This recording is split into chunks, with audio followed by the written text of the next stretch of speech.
अच्छा, अब हम लोगों ने लास्ट क्लास के अंदर इनकम इलास्टिसिटी ऑफ डिमांड शुरू किया था, ठीक है। और अब जो है इनकम इलास्टिसिटी ऑफ डिमांड को कंटिन्यू करेंगे, देखेंगे उसके रिगार्डिंग।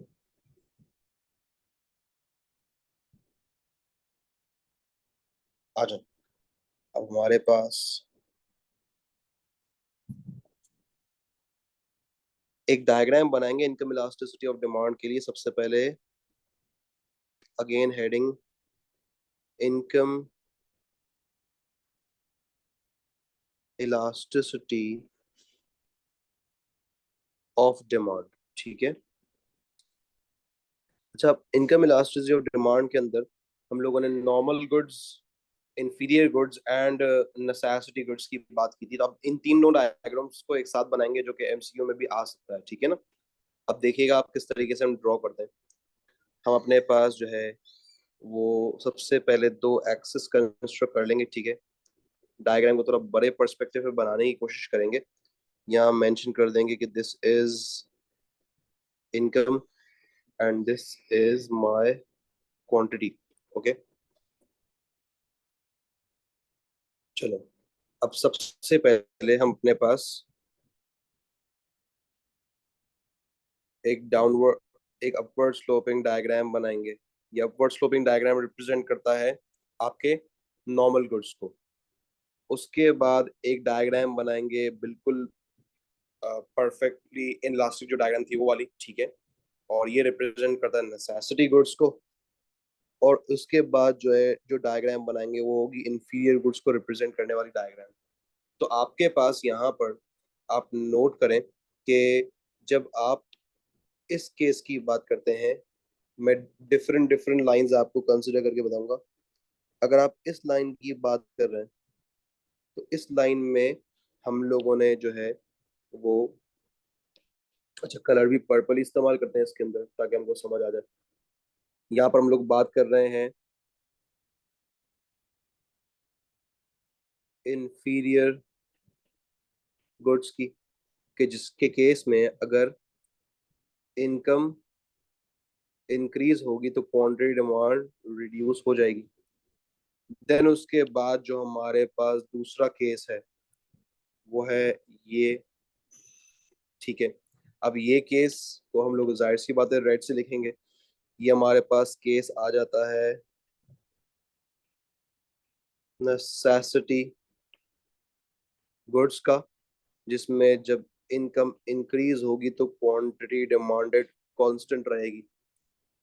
इसके बाद हमारे पास जो अगला केस है वो है सुपीरियर गुड्स का, ठीक है। तो सुपीरियर गुड्स के केस हम अपने पास अगेन कलर को चेंज करेंगे। इसको लिख दिया भाई सुपीरियर गुड्स, जिसमें जब इनकम बढ़ेगी तो क्वांटिटी डिमांड भी बढ़ेगी, ठीक है।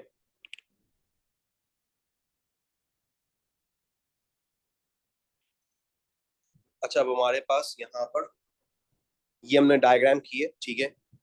जो लोग लेट आए हैं उन लोगों के लिए थोड़ा सा इंट्रोडक्शन दे दूं मैं बैकवर्ड्स जाऊंगा, ठीक है, और दोबारा से चीजों को आपको समझाने की कोशिश करूंगा, सही है।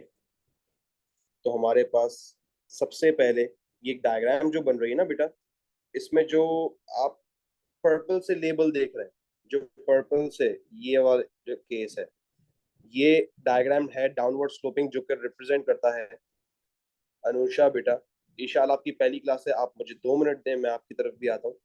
इंफीरियर गुड को रिप्रेजेंट करती है डाउनवर्ड स्लोपिंग, ठीक है। उसके बाद आपके पास जो दूसरी लाइन है that is the red line, okay, ये वाली, ये रिप्रेजेंट करती है नेसेसिटी गुड्स को, ओके, सही है, दैट इज नेसेसिटी गुड्स। और उसके बाद जो जो पीच कलर से लाइन बनी हुई है, ठीक है, दैट इज दिस, वो रिप्रेजेंट कर रही है आपकी सुपीरियर गुड्स को। ये डायग्राम मैंने एक साथ बनाई है क्योंकि ये एग्जाम में एमसीक्यू में आ जाती है, ठीक है। तो ये कुछ इस तरीके से बनेंगी चीजें। आई होप आपको इसमें कोई प्रॉब्लम नहीं है। अगर किसी को कोई प्रॉब्लम है तो मुझे बताएं ईशाल बेटा। आपको चीजें हो सकता है शुरू में थोड़ी समझ ना आए, क्योंकि it is your first class and your joining in between, ठीक है। तो अभी आप सुकून से सिर्फ लेक्चर सुने, ठीक है, और क्लास के एंड होने पे मैं आपसे पर्सनली बात करूंगा, ठीक है बेटा। अनुषा बेटा, इस डायग्राम में कोई प्रॉब्लम है?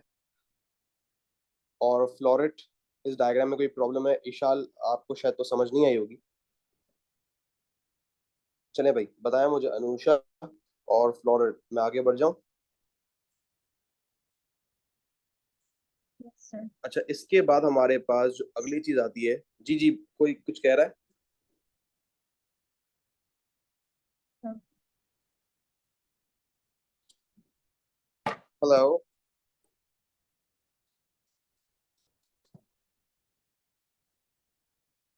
अच्छा, अब इसके बाद हमारे पास जो नेक्स्ट चीज है, दैट इज द यूजफुलनेस। हमारे पास जो अगली हेडिंग आ जाती है, ठीक है, उसको समझ लेते हैं। वो है हमारे पास यूजफुलनेस। हेडिंग डाल लेते हैं, usefulness of income elasticity of demand. देखो, इनकम इलास्टिसिटी ऑफ डिमांड में हम लोग ने जो है नॉर्मल गुड्स, इंफीरियर गुड्स और नेसेसिटी गुड्स को कंसिडर किया विद इनकम, ठीक है ना। तो अब सबसे पहली चीज इसके अंदर ये होती है कि अगर हमारे पास knowledge of Y D strong हो, ठीक है, तो उससे हम लोग फोरकास्ट कर सकते हैं, फोरकास्ट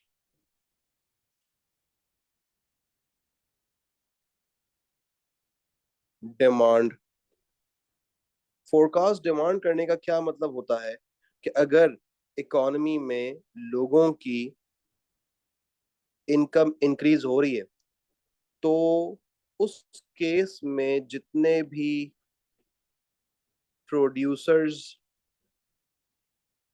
एंड जितनी भी गवर्नमेंट है, ठीक है ना, वो यही चाहेंगी कि जब इनकम इंक्रीज हो रही है तो प्रोडक्शन ऑफ सुपीरियर गुड्स की जाए। क्यों? क्योंकि इनकम बढ़ती है तो quantity demand of superior goods बढ़ती है, ठीक है। इसी तरीके से हमारे पास अगली चीज जो है वो है कि अगर इकोनॉमी में इनकम गिर रही है, तब जो है वो quantity demand of inferior goods बढ़ेगी।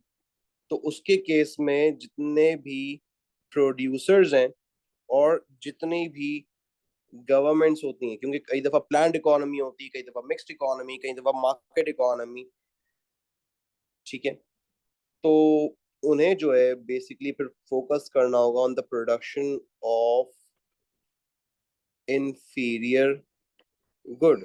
क्योंकि देखें, इन द एंड हमें जो है हमारा टोटल रेवेन्यू इंक्रीज करना है और इन्हें भी जो है अपना टोटल रेवेन्यू इंक्रीज करना है, ठीक है। असल मकसद प्रॉफिट कमाना है, ठीक है। हम देखेंगे, फोरकास्ट करेंगे डिमांड को और देखेंगे भाई लोग प्रेफर क्या कर रहे हैं, लोगों की प्रेफरेंस को देखेंगे बेसिकली यहाँ पर, ठीक है ना। तो ये हमारे पास एक तो ये चीज हो गई। दूसरी चीज हमारे पास के अंदर आ जाती है, वो है हमारे पास नेक्स्ट पॉइंट ऑफ यूजफुलनेस, वो है हमारे पास इन्वेस्टमेंट डिसीजन। अब ये बेटा, इन्वेस्टमेंट डिसीजन का क्या मतलब होता है बेटा? इन्वेस्टमेंट डिसीजन का ये मतलब होता है कि जब उन्हें knowledge of PD, knowledge of YD sorry अच्छी होगी, तो this will give them an idea of what to produce, ठीक है, एंड वेयर टू इन्वेस्ट, ठीक है। अब बेसिकली सीधी सी बात है ना, देखिए ना, अब एक पॉइंट समझने का ये है कि when there is an increase in income, so therefore investors will be investing, ठीक है। और इन्वेस्ट किस पे करेंगे? देखे ना, सुपीरियर गुड्स तो वॉलेट भी है। अब वॉलेट बनाने वाली कंपनीज होती हैं, सुपीरियर गुड तो आईफोन भी है। तो जितने भी लोग हैं ना, जब वो देखेंगे इन्वेस्टमेंट डिसीजन उन्हें टेक करना होगा, तो जब लोगों की इनकम इंक्रीज हो रही है तो उसके अकॉर्डिंग आईफोन जो है उसकी डिमांड इंक्रीज होगी, जिसकी वजह से पॉसिबल है कि आईफोन का जो शेयर है उसकी प्राइस भी बढ़ जाए। बेटा शेयर बेसिकली आईफोन नहीं, शेयर बेसिकली एप्पल कंपनी का है, ठीक है। एप्पल इनकॉर्पोरेशन उसका शेयर है बेसिकली। तो उसके शेयर की वैल्यू जो है वो इंक्रीज होगी, तो प्रोड्यूसर्स क्या करेंगे? उस शेयर को बाय करेंगे, यानी इन्वेस्ट इन दैट शेयर। ये बेसिकली आपका इन्वेस्टमेंट डिसीजन होगा, ठीक है ना। दूसरी चीज प्रोडिक्शन, अगली चीज आगे आएगी बेटा हमारे पास।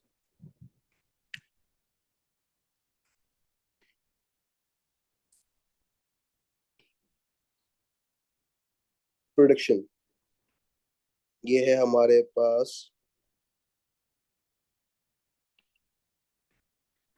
प्रोडिक्शन। अच्छा, प्रोडिक्शन का क्या मतलब होता है? Now when they know what's happening in the economy, ठीक है ना। अब हमारे पास इकोनॉमी में मान लें लोगों की इनकम जो है वो इंक्रीज हो रही है, ठीक है। तो ऑब्वियस है कि क्वांटिटी डिमांड भी इंक्रीज होगी, लेकिन किस गुड की इंक्रीज होगी? वो है हमारे पास सुपीरियर गुड। अब जब सुपीरियर गुड की डिमांड इंक्रीज हो रही है तो in the future they can predict their the sales, ठीक है। और they can predict the impact on business cycle. यानी इकोनॉमी अब ग्रो होगी, रिसेशन में जाएगी, हमारा कारोबार आगे इंक्रीज होगा, डिक्रीज होगा। That's how things are gonna work, ठीक है। तो ये हमारे पास बेसिकली इस तरीके से था। आई होप आप लोग को ये कोई प्रॉब्लम नहीं कर रहा। अगर कोई प्रॉब्लम है तो बेटा मुझे बता दें।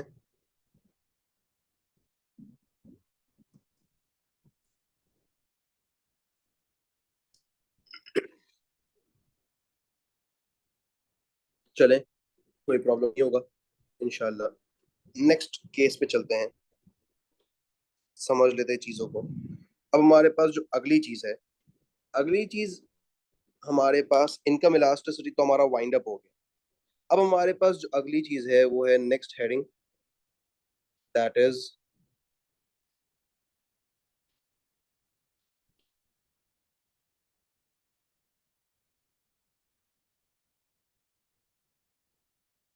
Cross elasticity of demand. और इस क्रॉस इलास्टिसिटी ऑफ डिमांड को बेटा हम लोग जो है वो एक्स ई डी बोलते हैं, ठीक है। ये हमारे पास क्रॉस इलास्टिसिटी ऑफ डिमांड की हमने एक हेडिंग डाल दी, ठीक है। फर्स्ट ऑफ ऑल हम समझेंगे हमारे पास क्रॉस इलास्टिसिटी ऑफ डिमांड की बेसिकली डेफिनेशन क्या होती है, ठीक है। तो आ जाते हैं बेसिक डेफिनेशन पे। कोई इसके अंदर रॉकेट साइंस नहीं है, बिल्कुल बेसिक डेफिनेशन। डेफिनेशन के लिए हमें पता है, हम लोग ग्रीन पेन यूज करते हैं, that it measures the responsiveness in the quantity demanded of one good when the price of another good changes. तो अगर आप गौर करें, ये क्या कह रहा है, quantity demand of one good, मान लें ये गुड ए है, ठीक है, और उसके अकॉर्डिंग जो है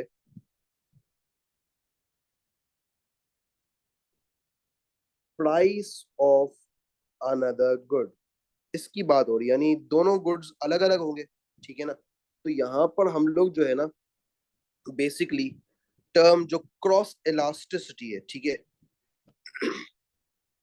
उसके अंदर दो ऐसे गुड्स की बात कर रहे होंगे जो कि आपस में इंटर रिलेटेड गुड्स हैं। मैं यहाँ पर लिख लेता हूँ भाई, हम बात करेंगे कनेक्टेड गुड्स की, हम बात करेंगे इसके अंदर इंटर रिलेटेड गुड्स की, ठीक है, ऐसे गुड्स जिनका आपस में कोई ना कोई रिलेशन है, कोई ना कोई कनेक्शन है, ठीक है। तो ये हमारे पास जैसे ही डन एंड डस्टेड हो जाएगा, अब हम आ जाएंगे इसके फॉर्मूला पर। फॉर्मूला क्या होता है, इसको किस तरीके से कैलकुलेट करते हैं, द फॉर्मूला ऑफ एक्सीडी। एक्सीडी को कैलकुलेट करने का फॉर्मूला हमारे पास होता है बेटा, percentage change in quantity demand of good A या वन गुड, ठीक है, divided by percentage change in price of good B, ठीक है।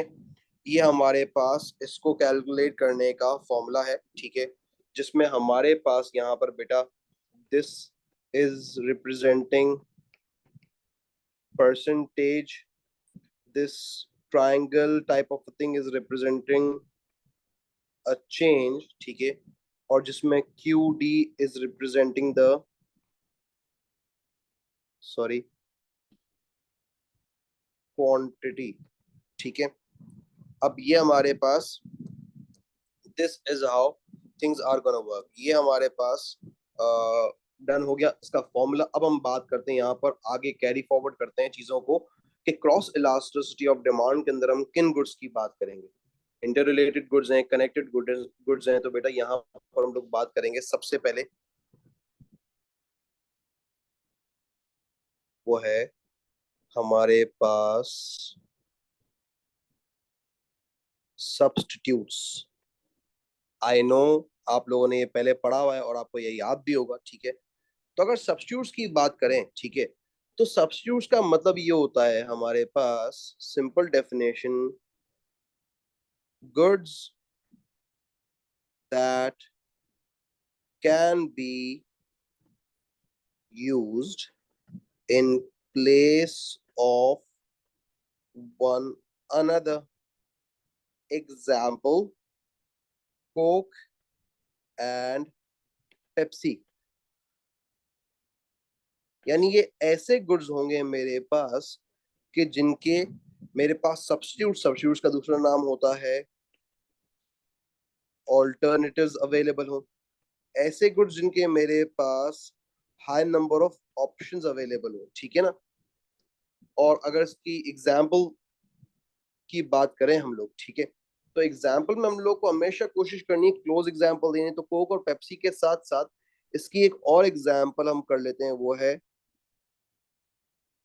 टी एंड कॉफी, ठीक है।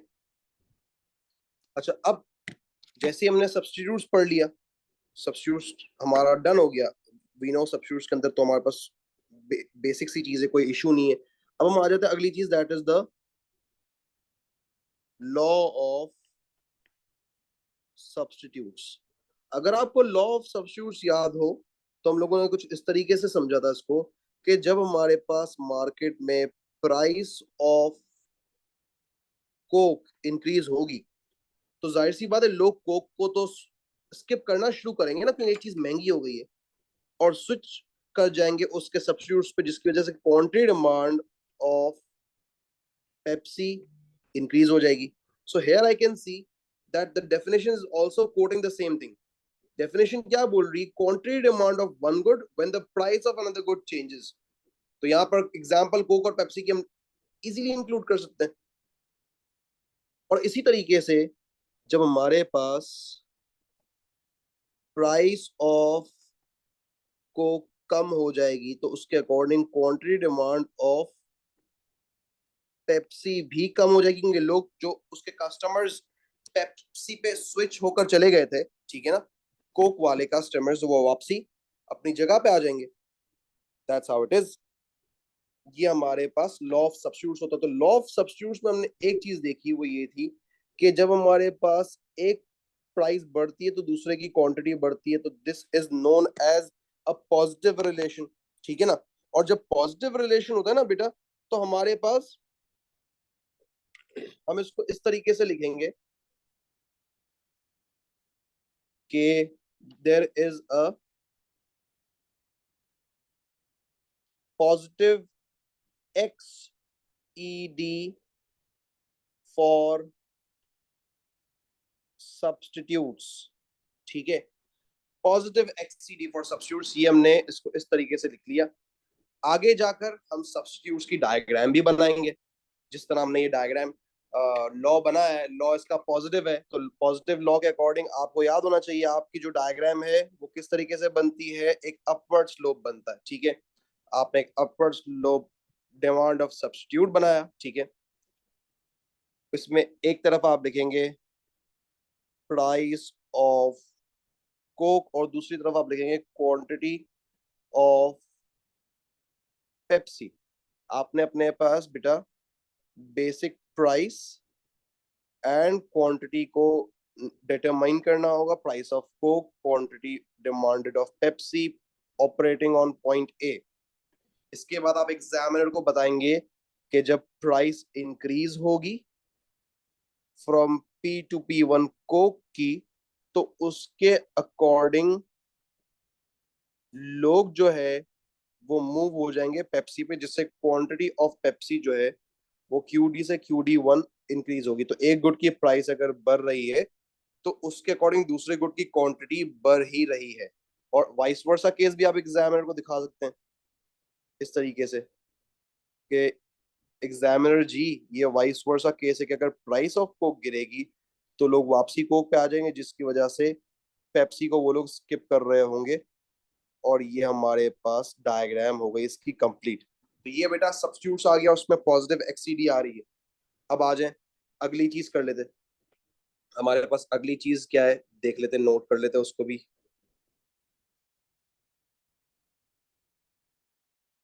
आ जाए अगला मेरे पास है सब्स्टिट्यूट्स के बाद हम लोगों ने बात की थी, हमने फैक्टर्स अफेक्टिंग डिमांड को भी यहाँ पर कंसिडर करना होगा। दैट वाज कॉम्प्लीमेंट्स, ठीक है। तो आपको अगर कॉम्प्लीमेंट्स जरा सा भी याद हो, तो कॉम्प्लीमेंट्स की हम लोगों ने जो डेफिनेशन लिखी थी, या कॉम्प्लीमेंट्री गुड्स आप कह लें इसको, ठीक है, वो कुछ इस तरह लिखी थी। पहले इसको हेडिंग फॉर्म में कंप्लीट करते हैं और उसके बाद इसकी डेफिनेशन लिख देते हैं बेटा। Goods used together that is jointly demanded goods। अब जब jointly demanded goods की बात आ गई तो हम लोगों ने बेटा इसकी भी एग्जांपल की थी। वो हमने एग्जांपल कुछ इस तरह की थी कि कार एंड फ्यूल। इसी तरीके से हमारे पास इसकी एक और एग्जांपल भी हो सकती है जो कि क्लोज है बेटा, रिमेंबर में एग्जांपल क्लोज देनी है। वो है टी एंड मिल्क, ठीक है। और इस तरीके से और बहुत सी एग्जांपल्स हो सकती हैं, लेकिन हमें एग्जांपल्स जो है ना वो वही देनी है कि जो कि हमें हमारे कॉम्प्लीमेंट को क्लोज कॉम्प्लीमेंट बता दें। अब आ जाते हैं हम लोग अपनी अगली चीज पे, that is the law of complements. अब लॉ ऑफ कॉम्प्लीमेंट्स मुझे क्या बोलता है बेटा, कि अगर हमारे पास यहाँ पर प्राइस ऑफ कार इंक्रीज हो जाएगी, तो प्राइस ऑफ कार के इंक्रीज होने से ऑब्वियस है फ्यूल पे तो इफेक्ट आएगा, जिसकी वजह से क्वांटिटी डिमांड ऑफ फ्यूल कम हो जाएगी, क्योंकि जब लोग गाड़ियां ही नहीं खरीदेंगे तो ऑटोमेटिकली फ्यूल भी इस्तेमाल नहीं हो रहा होगा। और इसी तरीके से जब प्राइसेस, यानी लेट्स से जापानीज कार्स पर गवर्नमेंट ड्यूटीज रिड्यूस कर देती है, हमारी पाकिस्तान की गवर्नमेंट की मैं बात कर रहा हूँ, तो उसकी प्राइस अगर कम होती तो क्वांटिटी डिमांड ऑफ फ्यूल भी इंक्रीज हो जाएगी। तो ये बेटा इस तरीके से चीजें चलेंगी। तो हमारे पास हम देख सकते हैं यहाँ पर कि सब्स्टिट्यूट्स की पॉजिटिव एक्सीडी तो एक्सीडी थी, यहाँ पर जो है एक की प्राइस बढ़ रही है तो दूसरे की क्वांटिटी कम हो रही है, दैट इज नेगेटिव एक्सीडी। तो उसको लिख लेंगे यहाँ पर, there is a negative X E D for complements. Okay, आ जाए, थोड़ा सा इस रेड लाइन को एक्सटेंड करेंगे क्योंकि डायग्राम कॉम्प्लीमेंट्स की भी बनानी है हमने। अब हम अपने पास दो एक्सेस बना लेते हैं, इसी तरीके से दो एक्सेस बनाएंगे जिस तरह सब्स्टिट्यूट्स के बनाए थे। तो एक्सेस बना लिए, और एक एक्सेस पे हमने लेबल कर लिया प्राइस ऑफ कार, दूसरे एक्सेस पे हमने लेबल कर लिया क्वांटिटी ऑफ पेप्सी। ठीक है। अच्छा बेटा ईशाल, आप मेरे साथ ही हैं, मुझे यस या नो का जवाब दें।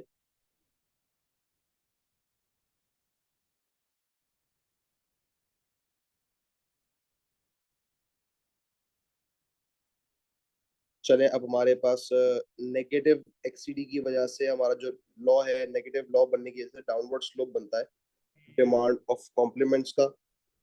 इधर हमने डिमांड ऑफ कॉम्प्लीमेंट की बात कर ली। ठीक है। अपने पास जो है वो basic price P and basic quantity तैयार कर लेंगे। This is point A, this is quantity demand, sorry my mistake, मैंने एक मिस्टेक कर दी बेटा, यहाँ पर क्वांटिटी ऑफ पेप्सी नहीं आएगा, I am really really sorry, this will be quantity of fuel. ठीक है, my mistake, human error. Okay, let's move forward. अच्छा, अब जब प्राइस ऑफ कार इंक्रीज होगी फ्रॉम पी टू P1, मैं मूव हो जाऊंगा from point A to point B, जिसकी वजह से मेरी क्वांटिटी जो है फ्यूल की, या पेट्रोल कह लें, वो कम हो जाएगी। फ्यूल मैं इसलिए लिखता हूँ क्योंकि आजकल हाइब्रिड कार्स जिसमें बैटरी भी एज अ फ्यूल वर्क करता है, फिर इसी तरीके से इलेक्ट्रिक कार्स टेस्ला, तो उसमें electricity as a fuel work कर रहा है ना। ठीक है। और इसी तरीके से बेटा अगर प्राइस ऑफ कार गिर जाएगी फ्रॉम पी टू P2, तो उसके अकॉर्डिंग जो है वो क्वांटिटी डिमांड ऑफ फ्यूल जो है वो QD से QD2 इंक्रीज हो जाएगी। ये हमारे पास हमारा कॉम्प्लीमेंट्स भी वाइंड अप हो गया।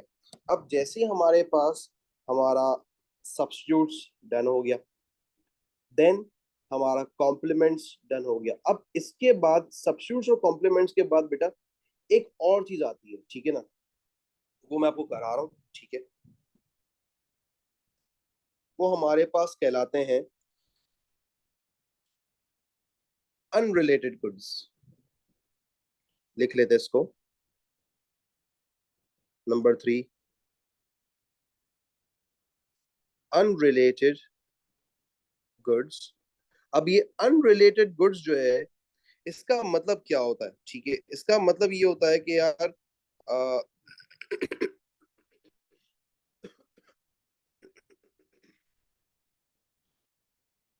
these are goods, definition है, goods that are independent of one another, यानी आपस में कोई रिलेशन नहीं होता, एक दूसरे के ऊपर डिपेंडेंसी नहीं होती। ठीक है, तो इसी वजह से ये होता है। ऐसे गुड्स जो हैं इनके हमारे पास वीक सब्स्टिट्यूट्स होते हैं। ठीक है ना, और इसी तरीके से हम बात करें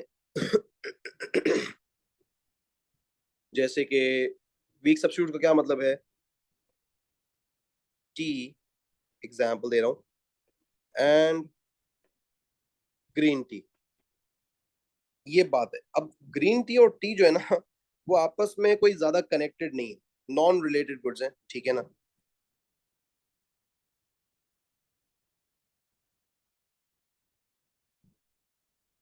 कनेक्टेड तो हैं बेसिकली, लेकिन होता क्या है, जैसे कि अगर हम स्ट्रॉन्ग सब्स्टिट्यूट की बात करें ना, जैसे कि बात कर लें let's say for example T and coffee की, ठीक है ना, तो वो सब्स्टिट्यूट देखा जाए स्ट्रॉन्ग होंगे, ठीक है। लेकिन कोई भी टी की जगह ग्रीन टी नहीं पीता, जो चाय पीने वाला वो इधर कॉफी और टी को ही प्रेफर करेगा, वो ग्रीन टी को प्रेफर नहीं करेगा, ठीक है ना। तो ये हमारे पास इस तरीके से हम इसको समझ सकते हैं। और दूसरी बात, इनकी जो वैल्यू आती है ना, जब रिलेशन कोई नहीं है तो इनकी जो वैल्यू आती है, ना कोई पॉजिटिव रिलेशन है ना कोई नेगेटिव रिलेशन है, तो इनकी वैल्यू आ रही थी जीरो, क्योंकि नॉन रिलेटेड गुड्स है ये, ठीक है। ये हमारे पास टाइप नंबर 3 हो गई, that is the that is unrelated goods. अब आ जाते हैं हम अगली चीज पे,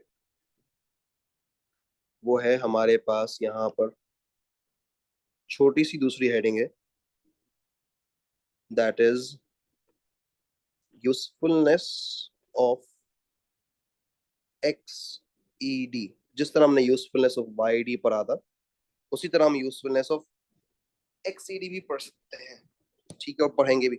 मगर उससे पहले आप लोग बेटा मुझे कंफर्मेशन दें कि आपको पिछले लेक्चर में कोई प्रॉब्लम नहीं है। ये हमारा लेक्चर है आज की क्लास का, जिसके अंदर हम लोगों ने ये चीज यहाँ से शुरू किया था, ठीक है। यूजफुलनेस ऑफ पीडी पढ़ ली, उसके बाद क्रॉस इलास्टिसिटी ऑफ डिमांड पे आया, डिस्कस किया उसको, substitutes, complements and unrelated goods, ठीक है, या नॉन रिलेटेड गुड्स आप कह लें। उसके बाद हमारे पास यूजफुलनेस ऑफ एक्सईडी है। सबसे पहले हमारे पास आ जाएगा स्टैब्लिशमेंट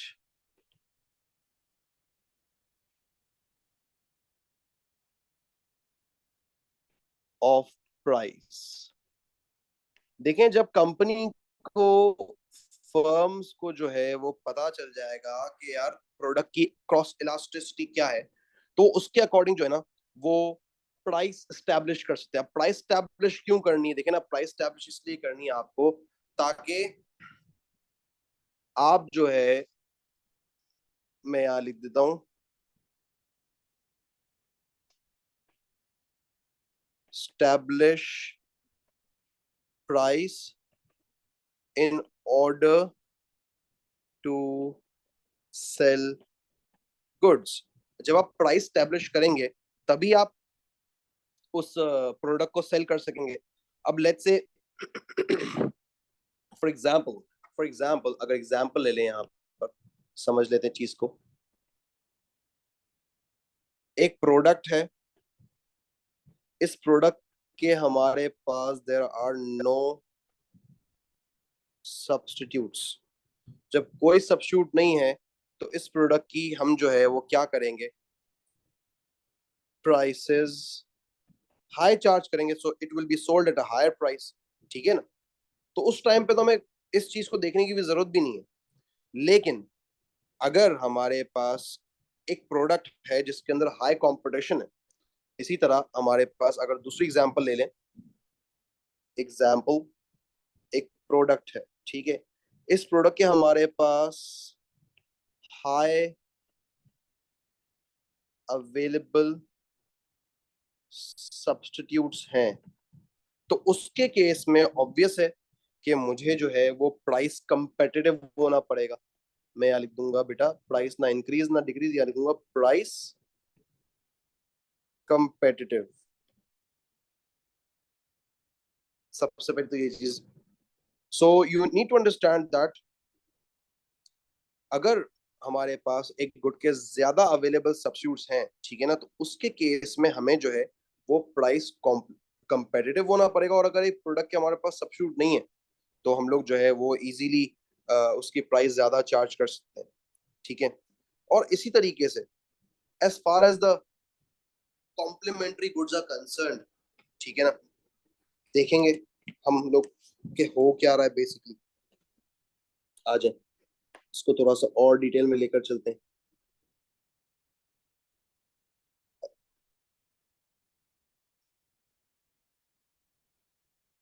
अब आ जाए कॉम्प्लीमेंट्री गुड्स की बात करें, हमने सब्स्टिट्यूट्स की तो बात कर ली। अब कॉम्प्लीमेंट्री गुड्स की अगर बात करें ना बेटा,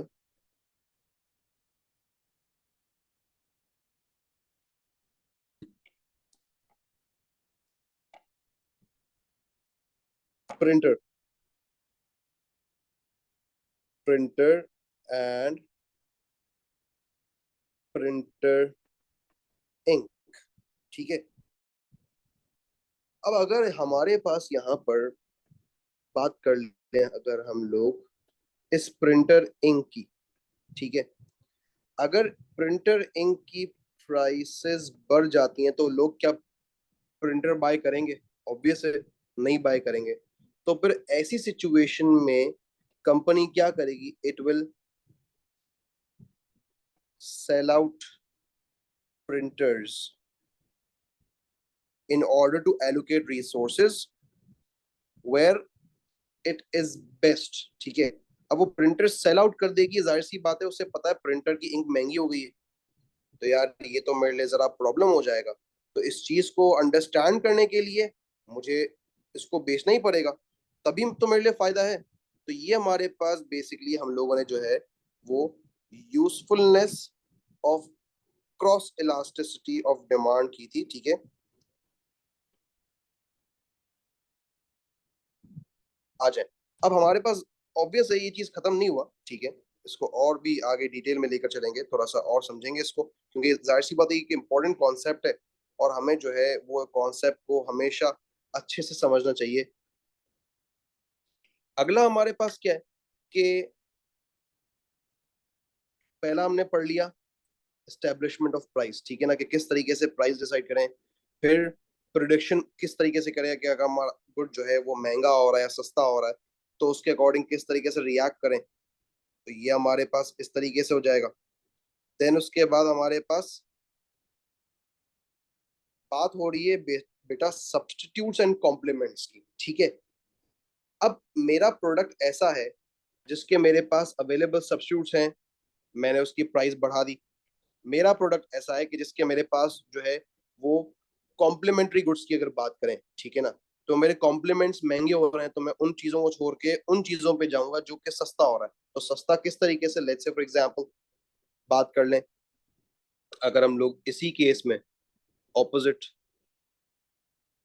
एक तरफ ने प्रिंटर की बात की थी ना, दूसरी तरफ भी प्रिंटर की बात करेंगे, लेकिन एक तरफ ने प्राइस को बढ़ा दिया था। अब हम गिराएंगे प्राइस को, जैसे कि हमारी प्रिंटर इंक जो है उसकी प्राइसेस गिर जाए, तो जाहिर सी बात है लोग प्रिंटर इंक भी परचेज तो कर रहे होंगे ना। तो साथ साथ, बल्कि यहाँ पर हम प्रिंटर नहीं लेते, हम यहाँ पर प्रिंटर लेते हैं सिंपल।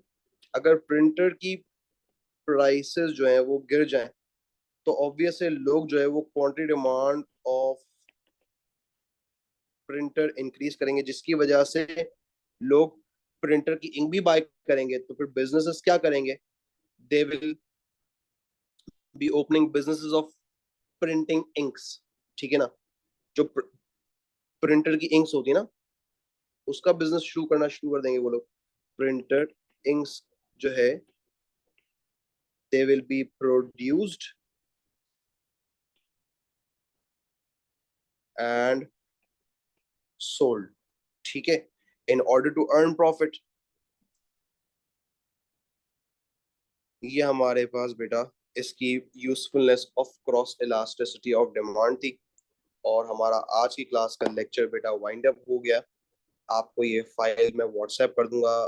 पहले तो आप मुझे बताएं, आप में से अगर किसी को कोई प्रॉब्लम है तो प्लीज मुझसे डिस्कस कर लीजिएगा, ठीक है guys. Till then take care, good bye.